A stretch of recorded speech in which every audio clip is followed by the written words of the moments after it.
শুনছিলাম আজকাল নাকি সবাই গথিক মমি চাইছে। চলুন জানা যাক গথিক জিনিসটা। তো গথিক জিনিসটা হচ্ছে লিটারেচারের মধ্যে একটা খুবই ফেমাস টপিক, যেটা হচ্ছে গথিক ফিকশন বা গথিক নভেল।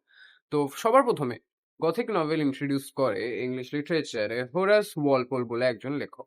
তার প্রথম লেখা ছিল হচ্ছে দ্য ক্যাসেল অফ অট্রান্টো, যেটার আরেক নাম এই গথিক স্টোরি বলে আমরা জানি। গথিক বিষয়টা অ্যাকচুয়ালি হচ্ছে হরর ফিকশনকে বোঝায়। মানে ভূতের গল্প, মরা, কাটা, মৃত্যু, হ্যান-ত্যান। গল্পগুলোর সেটিংটা সুডো মিডিভাল এজে হয়। মানে আশেপাশে এনভায়রনমেন্ট, বাড়ি-ঘরদোর সব মিডিভাল এজের হবে। বাট অ্যাকচুয়ালি মিডিভাল এজের হয় না। যেমন 1920 ওই পুরনো বাড়ি, তার মধ্যে ভূত, বাট অ্যাকচুয়ালি মডার্ন এজেরই একটা।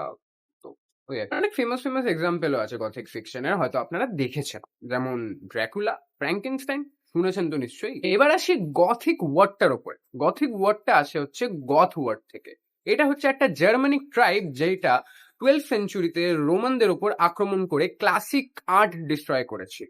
প্রথমে গথিক ওয়ার্ডটা জার্মানিককে ডিনোট করার জন্য ইউজ করা হতো, বাট পরে গিয়ে ওটার মানে পাল্টে যায় মিডিভালে। 12th সেঞ্চুরি থেকে 15th সেঞ্চুরির মধ্যে এই গথিকরা বা গথরা বা জার্মানসরা নিজেদের আর্কিটেকচার স্টাইল তৈরি করে নিজস্ব। আপনারা অনেক জায়গাতেই দেখেছেন, কোনো রক ব্যান্ড থেকে শুরু করে কোনো মেয়ের কসপ্লে থেকে শুরু করে অনেক কিছু। তো যাই হোক, মাকে গিয়ে বললো যে মা, আমার একটা গথিক বৌমা চাই।